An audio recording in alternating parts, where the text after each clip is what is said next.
Thank you so much, Elise. And the honour is absolutely mine, moderating this excellent panel today. My name's Sophie Tolstrup. I work with Ground Truth Solutions, an organisation working with crisis-affected communities across the world to understand from their perspective the challenges they face, the solutions they have in train, and their perceptions of humanitarian aid and external assistance. And then we use all of that information to come to places like this and try and change the behaviour of those humanitarian actors to align it better with what communities want and need.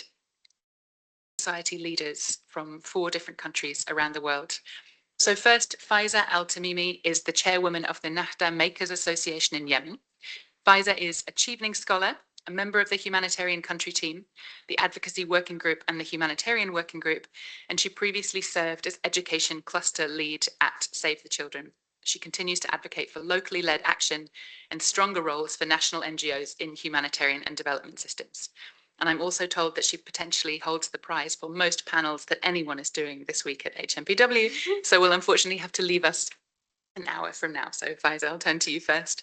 Then joining us online, we have Rashidul Hassan. He is the Director of Programs at Nirapad in Bangladesh. He has over a decade of experience in disaster risk reduction, climate change adaptation, anticipatory action, and humanitarian program management. His work focuses on improving local actors' access to humanitarian financing and advancing locally led humanitarian action. Then also online, joining us from Somalia, we'll hear from Nafisa Ahmed, who's the Compliance and Risk Manager at Wardi Relief and Development Initiative.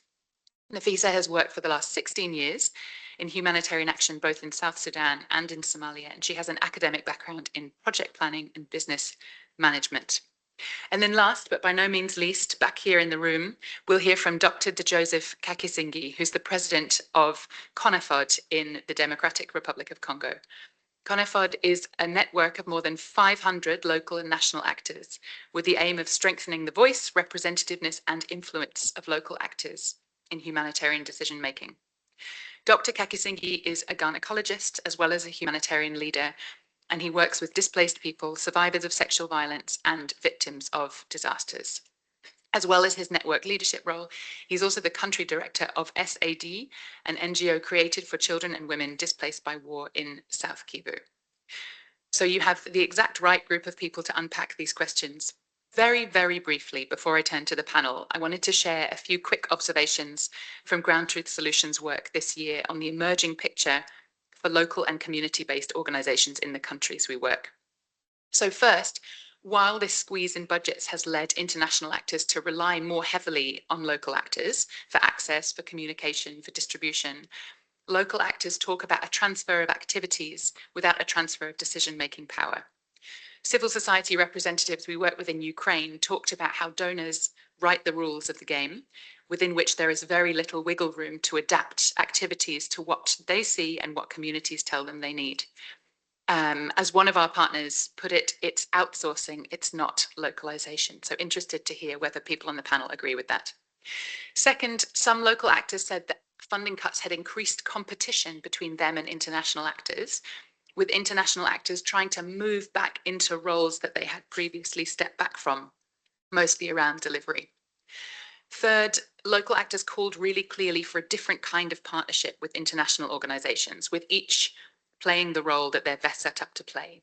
And for many people, that means that international organizations should do less delivery, should step back from delivery and let local and national organizations do that. I want to quote one civil society leader in DRC who said, "We need to stop thinking that all national actors need is funding. We need complementarity with the work we already do. We have the reach, the information, the trust of communities. International actors have the tools to support us doing this work," which for me summed up nicely what they're calling for. But overall, some people that we've spoken to are losing faith in this humanitarian-led concept of localization. Some people are concluding that institutional self-preservation and political barriers mean that the international system cannot and will not localize fast enough. Communities and local actors tell us how they're looking to other sources of support, to diaspora, to philanthropy, to the private sector, to crowdsourcing. And some people are finding optimism in a future that is less centered around the fragile UN-led humanitarian model and looks more like an ecosystem comprising mutual aid, direct giving, private sector engagement, and social enterprise, all coming together to serve crisis-affected communities in a different way. So I now have the great privilege to turn to our panel to unpack these questions in some more detail. So Faiza, I'm going to turn to you first. How have the funding cuts over the last year looked and felt for local organizations in Yemen? Yes, thank you, Sophia, and all, and good morning again. Yeah, so maybe addressing the questions and focusing on Yemen context as example, where I believe this is also apply on other context, and it will be evidence-based point because we just in the finalization process of a kind of analysis paper that is done in collaboration with ICFA Network and the National NGO Forum in Yemen, which is our organization is country host. So maybe my response would be in three categories. The first is was like the key finding of like what is going on, and the second is how local NGOs adapt or like what is the measure they do to adapt for that, and the final part is about three key practical recommendations to move forward. So going to the first part of the response. So the study that we did is founding that around eight challenging. So the first one is about still the humanitarian funding is limited, and direct access to humanitarian fund is very, very limited. For example, it showed that 15.7 is going to NGOs, where one only 0.5 going to local, 0.2 going to grassroots and community-based organization, and that's mean also the majority of humanitarian directly fund is going to UN. So still, direct access is very limited. The second challenging is about the current funding structure and policy is still enforcing the imbalance of power between national and international actors. For example, the agreement engaging with donors for the progress review of the project, budget control, negotiations is still with the international actors, where the local NGOs is mainly on the implementation level. The third challenge that we face in terms of funding, chain in Yemen is about the short funding cut. So this is affecting the ability to sustain the human expertise that we have. So we lose staff. Also, we are not able to plan on a strategic level. So Nexus approach here can fail because, short fund, there's no kind of strategic to hand over in transitions. Um, Investing also in the institutional capacity is a key because it's also key for local NGOs to prepare themselves to be ready for accessing to the development fund, also to be more stronger in terms of compliance internal systems. The fourth point is about overhead costs. So still overhead cost is not unequal, and depending on which partner we are working on. Some is giving zero, some 2%, and the mainly maximum around 5%. So it depends if the international partner is in favor to support that or not, and also sometimes and depend in the ability of negotiation with local the partners. And personally, I remember we have a partnership with ex international actor, and they say no overhead costs because donors are not allowed in for that, and the donor at that time was the eco. And because I engaging in the localization strategy of eco, and they mentioned they allowed that for local NGOs. So like I caught the part of eco strategy, I copy that and say, hey, the donor is not saying that. At that time, they like was like hardly like allowed to have a small percentage of overhead cost. Access to the donor, the information, the funding, because the international actors having that is luxury of being presenting on global, on regional level, so they more accessible to meet donors directly, to negotiate, to networking, even to know what is donor is thinking about and what is the funding opportunity is coming. 6 point is about let's say it's double issue, which is the allocated fund to local NGOs, despite its few deeper layer of challenge that is concentrating on a few number of local NGOs. So the smaller the grassroots is still, more struggling to reach out to that. And this is, because the funding requirement is designed to be, can be handling for big local NGOs. And the other side of this dilemma is, the big number in Yemen of local NGOs. So we have more than 12,000 registered local NGOs. It's a big number with all this funding decline going on. Funding cuts, especially, this is affecting directly the geographic area that we coverage, enforcing us to close some program, and also losing some of human and institutional capacity on that. So, final challenge, which is about mainly very focusing on the Yemen Pool Fund. So as we are making a good progress, for example, last year, the 70% of the fund going to the local NGOs, but this is out of 36 million. So it's a few money. So it's big percentage, but with a few money. So, and this is, because the funding to the pool fund is being reduced, the more constriction was being put in on the local NGOs. So reducing the operation cost, the overhead, and we just, for one allocation, we applied to allocate 1% to capacity strengthening. It's just for only one allocation, and it's being canceled as a kind of adaptation to reducing the cost. So this is like, in summary, the key challenge. But when we finalize, we will be happy to share it, and I'm sure that ICFA will share it widely. It's a kind of 33 pages that analyzing the funding issues and adaptations. So going to adaptation, it's key for buoyant. The first one is restructuring. So as a local NGOs, we try to reducing the cost, and it's not always negative because it's affecting us. We are, for example, talking about our organization and Nahda Makers, we are working a lot to prepare ourselves to be able to work with in development area, which has been like a more higher requirement, and losing staff, it's really affecting the compliance, climate safeguarding, all that stuff, internal auditing, which is need people, which is need e-systems. So this is all about money. Program downside, unfortunately. So like we're reducing the geographic area, and try, but positively, to invest more in our local to local coordination to make sure that we are like complement each other in geographic level. The fourth buoyant is working to diversing the fund. For example, trying to reaching out to regional donors, which is accessible for some local NGOs, but still, still challenged to be reached to wide number of local NGOs.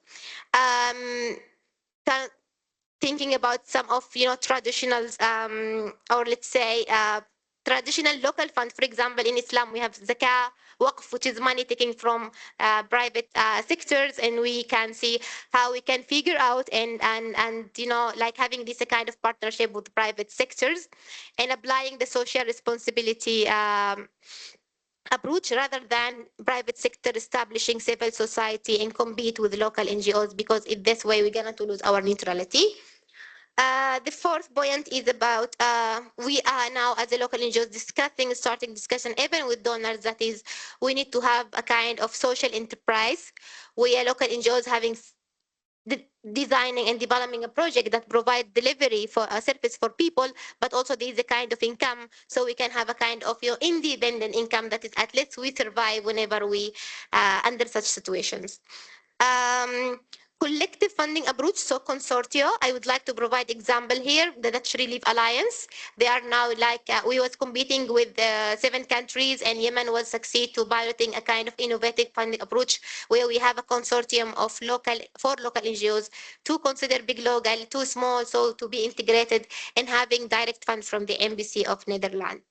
This is about how we are trying to figure out to survive, to keep going on, and trying to save what we gain and not losing all the process that we made it.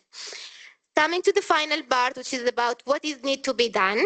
So the first buoyant is about what I suggest is we need to support local NGOs access to the development fund. This a good money on development.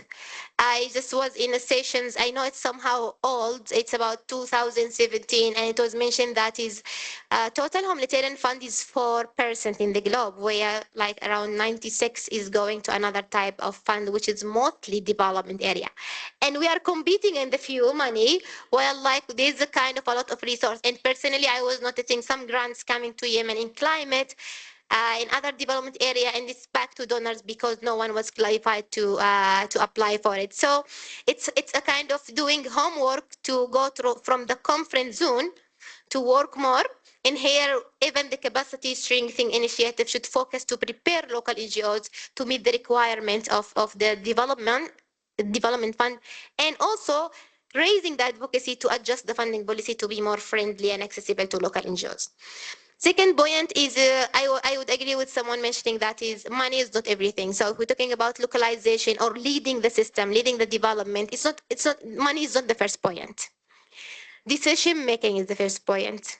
So if local NGOs being real, the strong voice on the table, who are the one who are leading the context analysis and planning, there will be stronger negotiation on the table. And when you are be stronger in negotiation, that's mean you are owning the informations, you are owning the access to the dialogue platforms. So this is increasing the potentiality to give the partnership and access to funding the modality. And I would provide example here. It's happening like from one X of Yemeni ministries.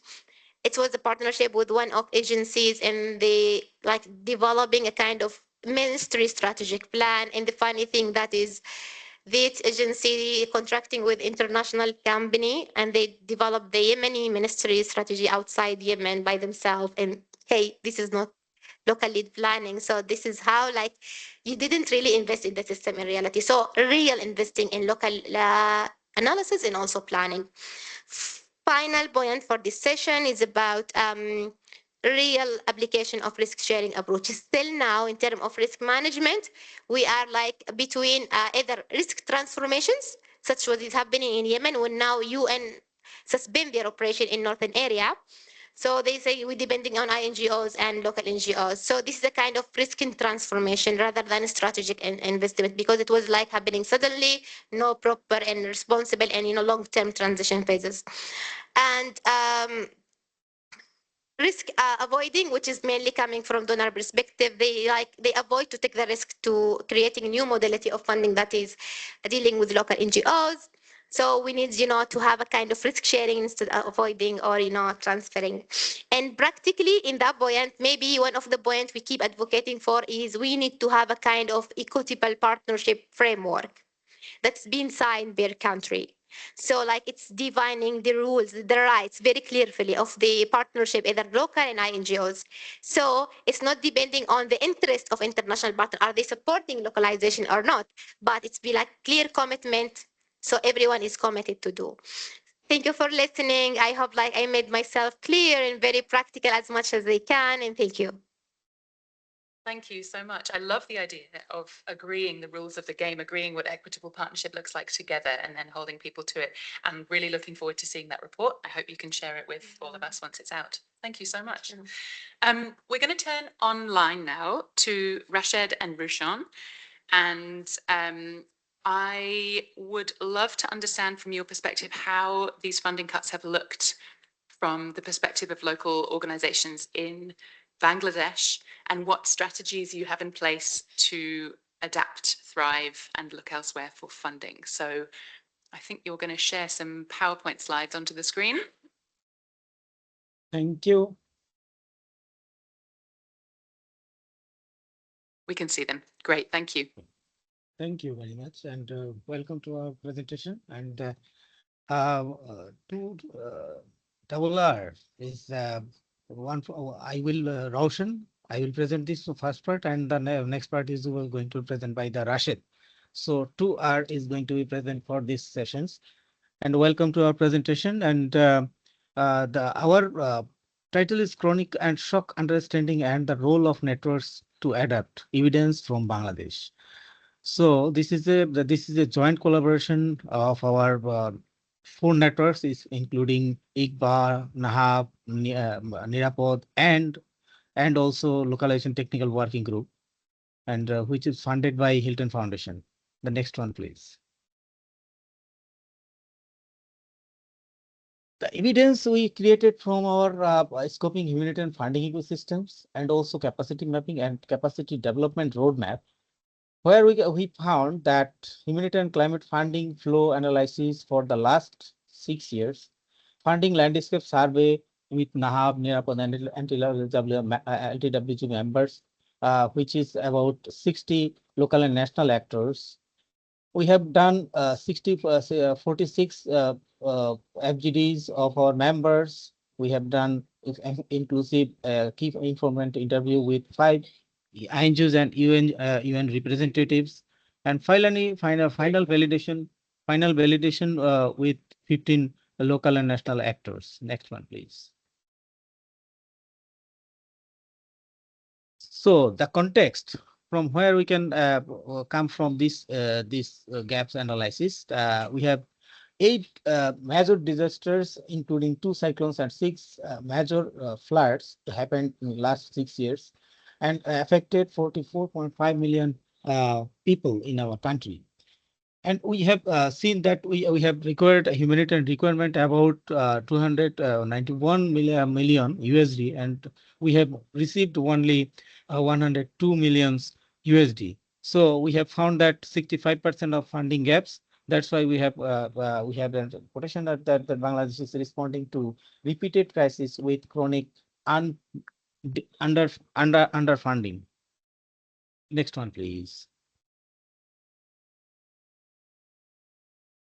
So we can see the impact of the fund gaps. Only 10.05 assistance per person we have received, but requirement is high, about $40 per person.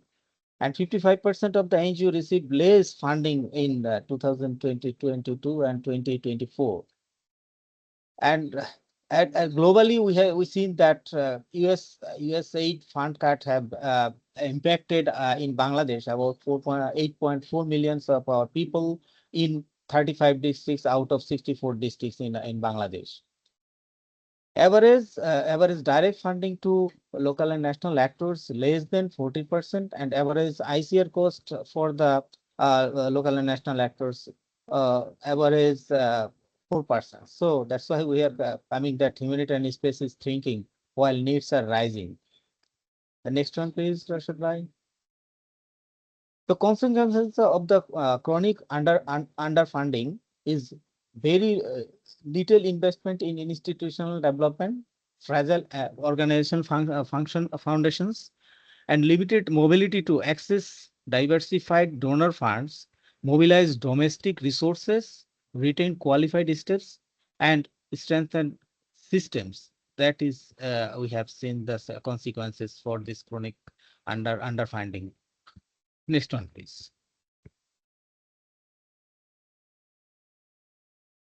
So why the shortfall happens?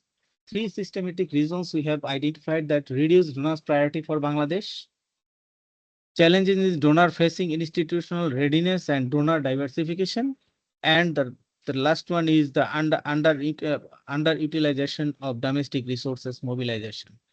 So this is all our shortfall happens in our country, and there is a very good infograph. You can find it in the relief web if you search in. Next one, please. Next one, please, Rashid Bhai.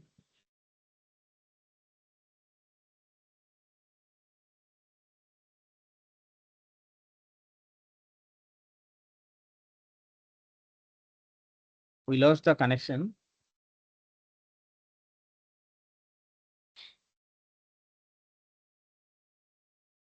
Have we lost you or just the PowerPoint slides? PowerPoint slides connections.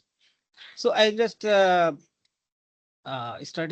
just discussing about the challenge in donors. I am just continuing without the presentation. After I get this, we will share this one. The challenge is donor diversification. We have seen that information flow gaps, despite a strong local presence. We have lots of NGOs in our country, local and national. So there is a gap in information. So strong local research but no dedicated resource mobilization units. Limited donor tracking leading to late entry into opportunities. Often we see that often engaged only through intermediaries, reducing competitiveness. And another challenge is the visibility constraint. Strong field diversity, but cannot maintain formal branch offices donor aspects.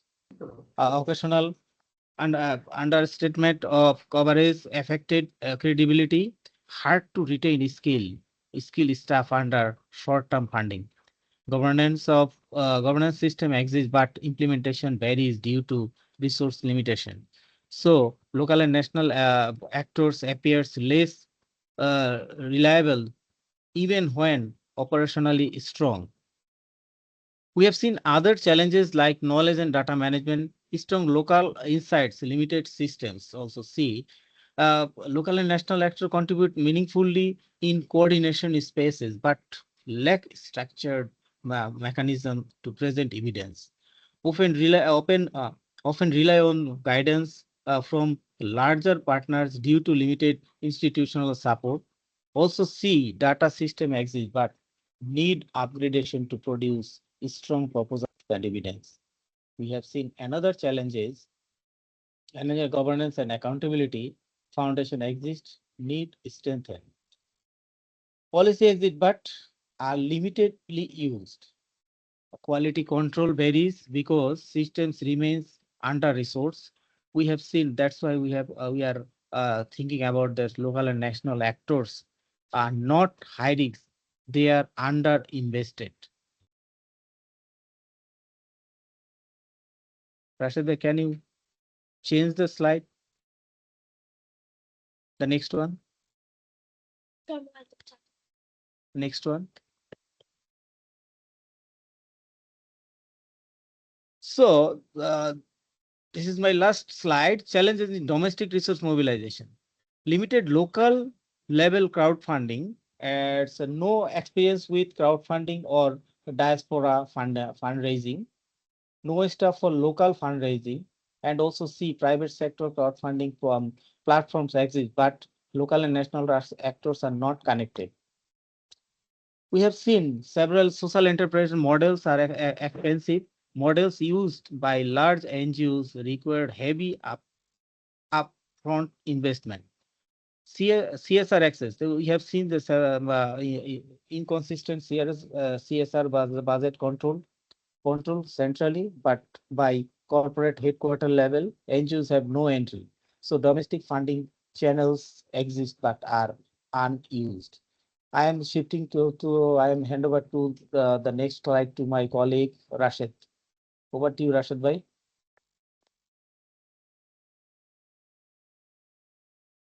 So, thank you, Roshan bhai. Thank you. So, what we found from the from our study that the challenge is not only limited humanitarian funding, not it is not about only the shock that we encountered by the USAID fund cut or the donor shifting. But the main challenge is local and national NGOs are facing systematic gaps in their institutional system development that would allow them to diversify both domestic and international funding sources. So this lack of investment prolongs the cycle of their chronic financial hardship. So the question becomes what kind of investment is actually needed to change this situation. So based on our study on a very deep diagnosis with the local and national NGOs and the international counterparts, we identified three priority areas where we can increase the investment to change the situation. So the first model is we found long-term tailored mentorship, that is to strengthen the institutional systems, particularly their governance system, mail system, financial management, and most importantly, the resource mobilization strategy and a systematic to inbuilt a systematic resource mobilization strategy that are currently missing in the local and national agencies, that is resulting in poor financial uh, management. So secondly, we're talking about shared service mechanism through networks. This is to help organizations leverage resource collectively. And thirdly, we focus on stronger networking and information flow. So local NGOs gain strategic visibility and positioning within the humanitarian financing ecosystem. If this system is strengthened, the impact goes beyond organizational capacity. It directly changes how the local agencies participate in the humanitarian financing. We believe with proper investment, these local agencies can move from the implementing partner to the strategic partner.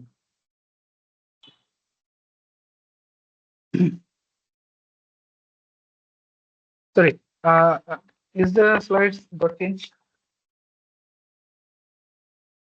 Okay. Yes.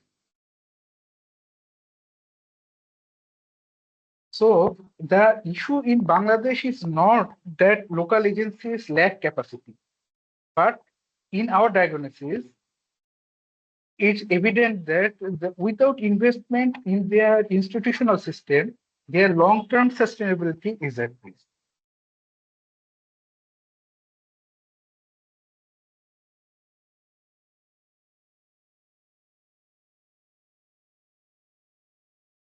NAHAB, the national network like NAHAB, Nirapod, and Localization Technical Working Group is acting as the shared infrastructural for these local and national agencies in Bangladesh.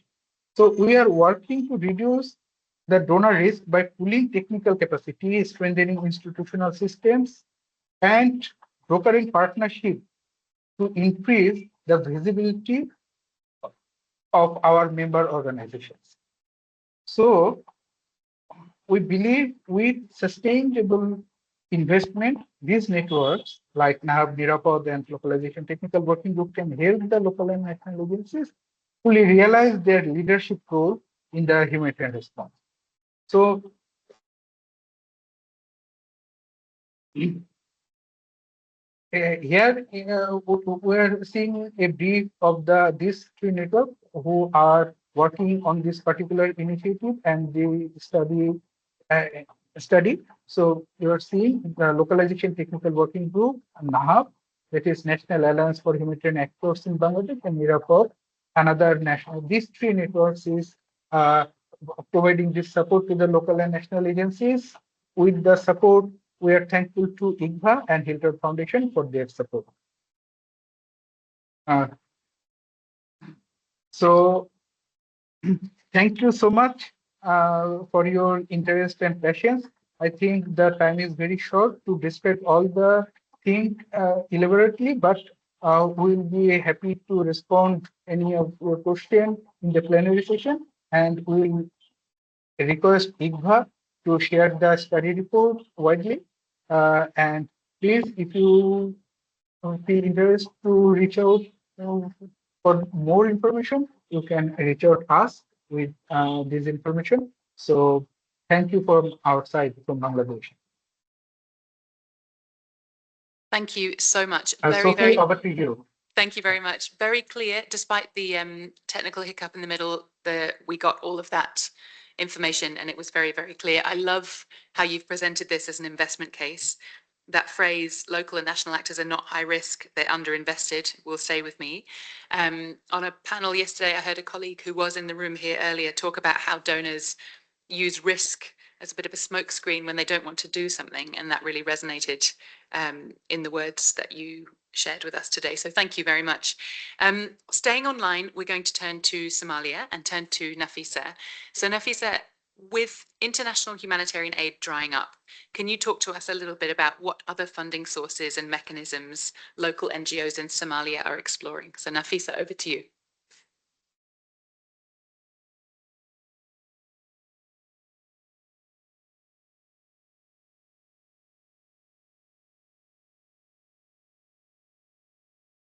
We can't hear you yet. If you're speaking, you may be on mute.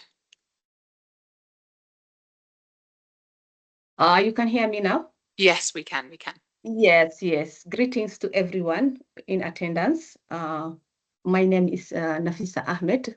Thank you so much, Sophie, for the introduction.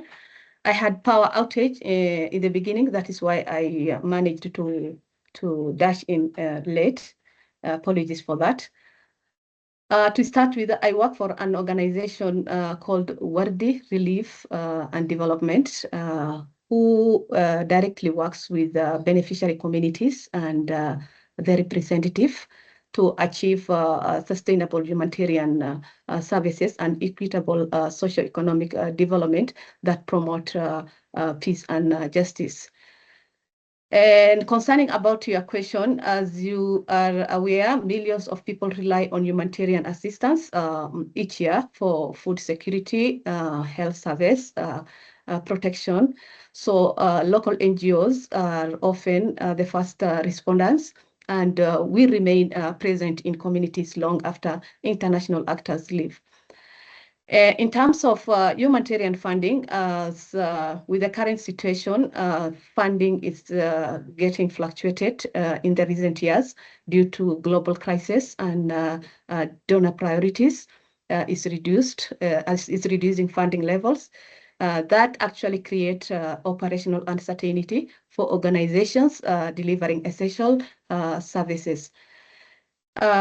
Most humanitarian funding we get through UN agencies, international NGOs, and you can see, and before in a country that is actually recovering from civil war, and the little that we have been getting from donors and international organization was just a drop in the ocean. Now, and what we have been getting is, as I said, is just a small share, despite implementing many frontline activities. And our role majorly is to operate in remote areas, maintain community trust, provide culturally appropriate services, and our local language and knowledge is key, which allows us to respond quickly and effectively during crisis. So we actually maintain that. How we navigate the funding transition is that local and national NGOs in Somalia are experiencing currently a major shift in humanitarian financing. And global crisis and donor reprioritization have reduced available funds for many programs. In fact, major programs that has been going on. And organizations actually were forced to adapt quickly to maintain essential services to vulnerable communities. Now, the only alternative that we have currently is to just seek support from the diaspora communities and local philanthropic networks, and as well as partnership with international NGOs also remained important funding pathway.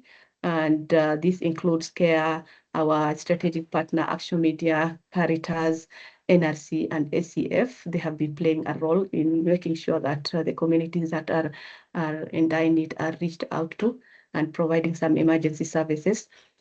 We also, depending on small grants and also pooled funds also served as a flexible and timely response to immediate needs.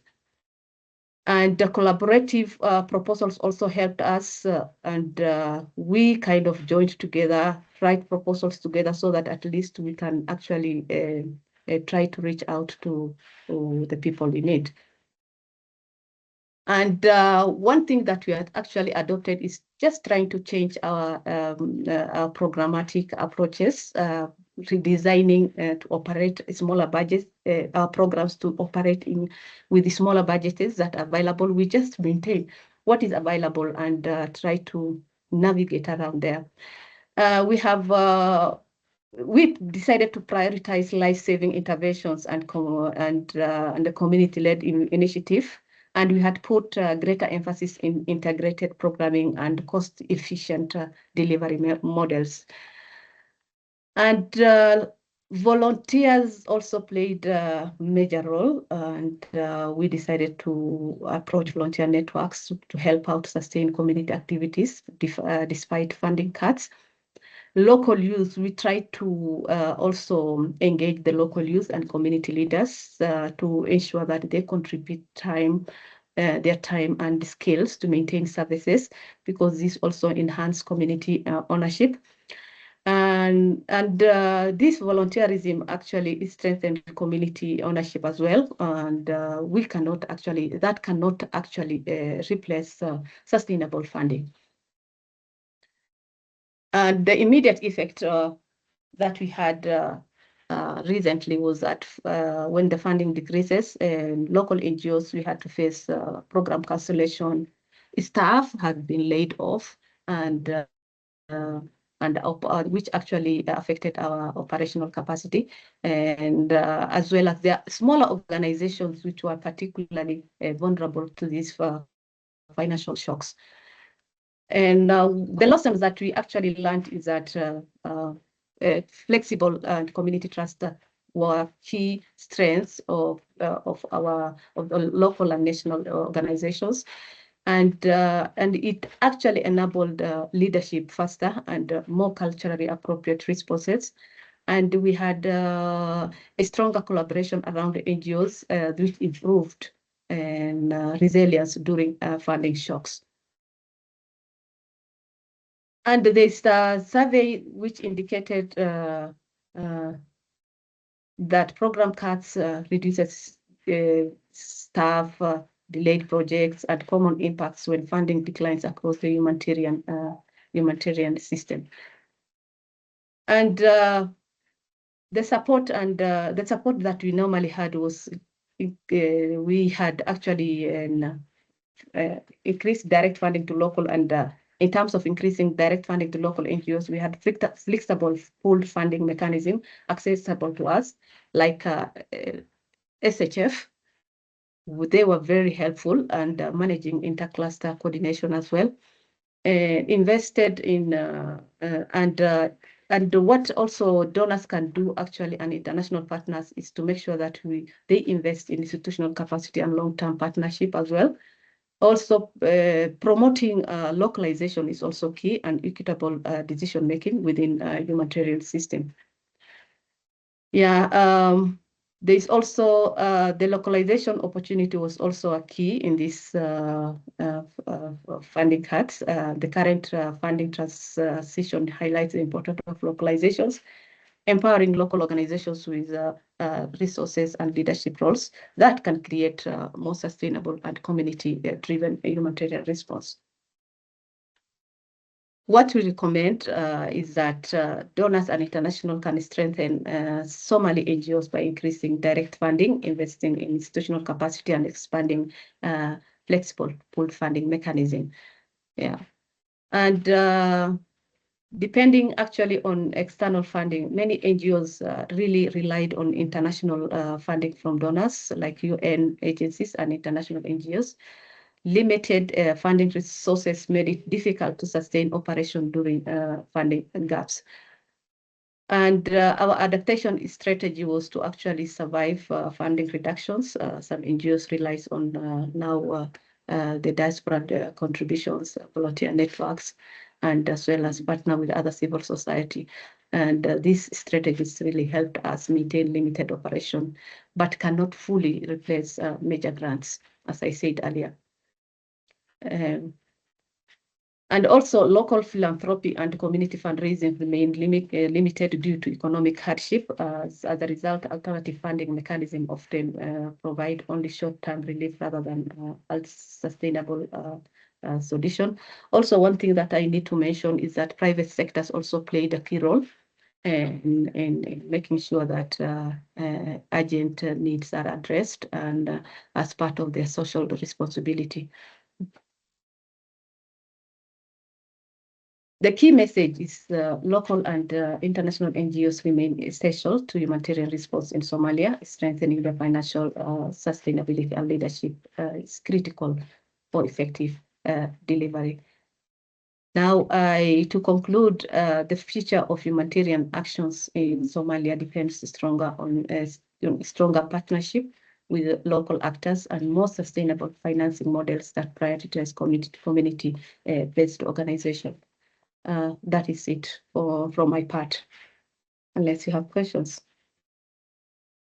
Thank you so much, Nafisa. It's amazing to hear about the diversity of funding sources that you're looking at. But as you were speaking, I was thinking back to Rached and Raushan's presentation and thinking how exploring all of those different funding sources without adequate funding yourself, without overhead funding, without core funding to build that capacity must be very, very stretching. So in the questions, I'd love to hear more about how you've navigated that. Turning finally back to the room to Dr. Kakisengi and thinking about the DRC context. Could you talk to us a little bit about what strategies do NGOs and DRC have in place to navigate and thrive through this funding crunch? Thank you. In DRC, as you know, we are facing a 30 years crisis, humanitarian crisis. So national NGOs have a lot of experience to manage the humanitarian response because they are on the front line.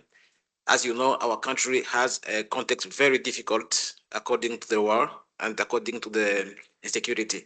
So the local actors used to be on the front line and to provide the humanitarian response. But from 2 years, with the cutting of funds, there is difficult to achieve these objectives. As you know, USAID was the first donor to DRC with 70% of financement of humanitarian aid and development. With the cutting of the USAID fund, the situation is becoming very difficult. Other donors also are progressively cutting the financement, so we are facing a very difficult situation. As you know, we have about 7 million of displacement in our country, and we have also disasters according to the climate change. This gives us a big difficulty to know how we can achieve our mission, what is to save lives. So we are reflecting how we can go through this, and we are putting strategy based on 3 points to know how we can have our what we call FOAL. FOAL is the local humanitarian fund. So this strategy is based on 3 points. The first point is to continue to advocate to the donors to respect the engagement of Grand Bargain, giving directly 25% to local actors. As you know, at the Grand Bargain, they decided to give directly this to promote the local humanitarian leadership and to support the response through the local actors.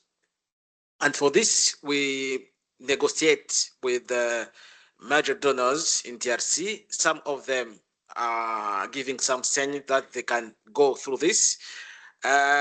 Today, the main fund to DRC is CBPF, humanitarian fund, who give actually 70% direct, 60% directly to local actors.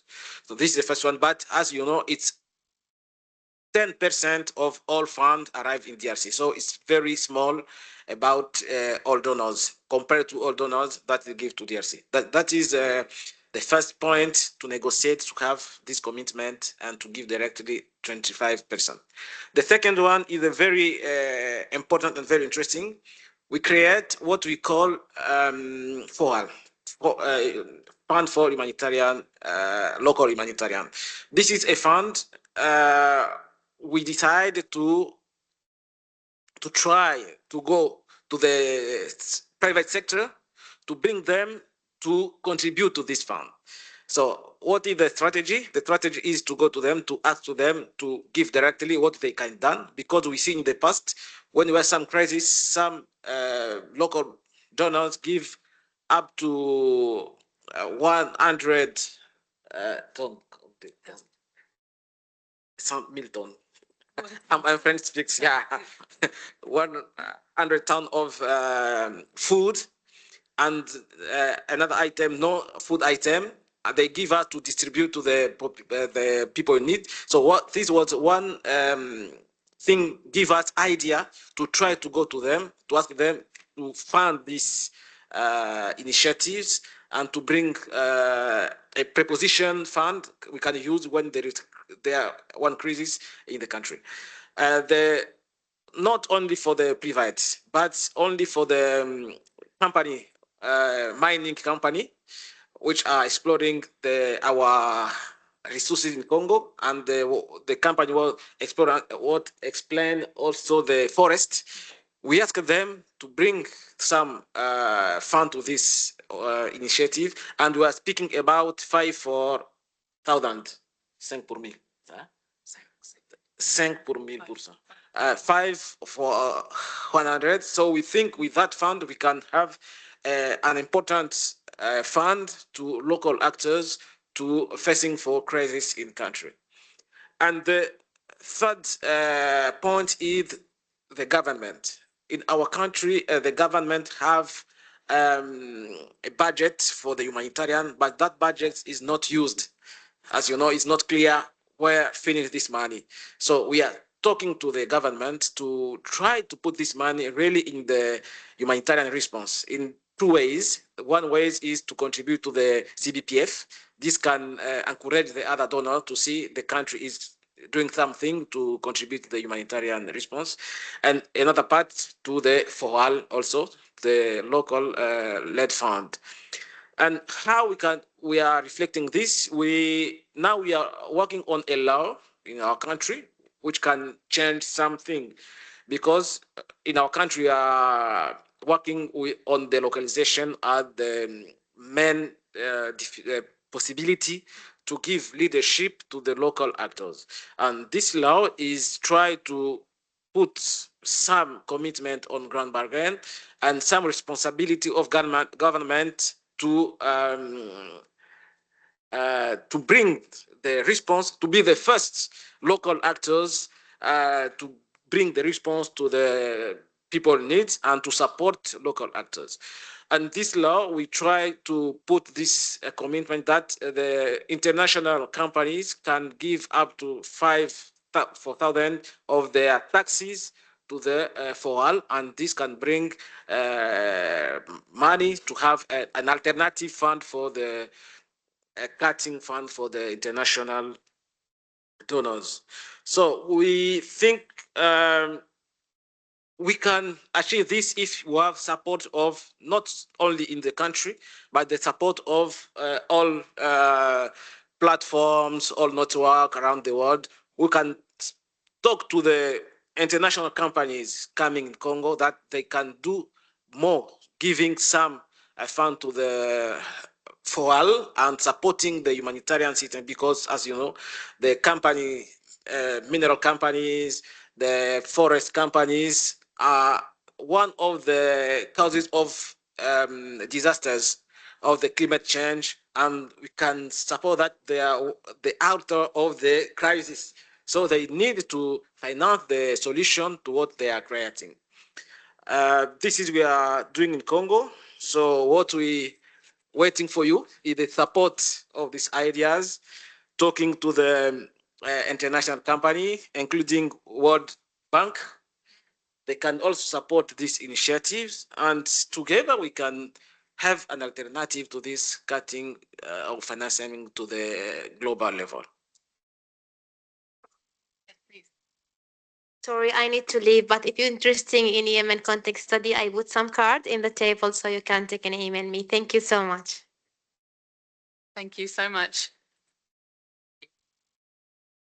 That is so interesting. I have so many questions for you about this engagement with the private sector. I think it's fascinating, but I won't monopolize the microphone. I'm sure there are lots of questions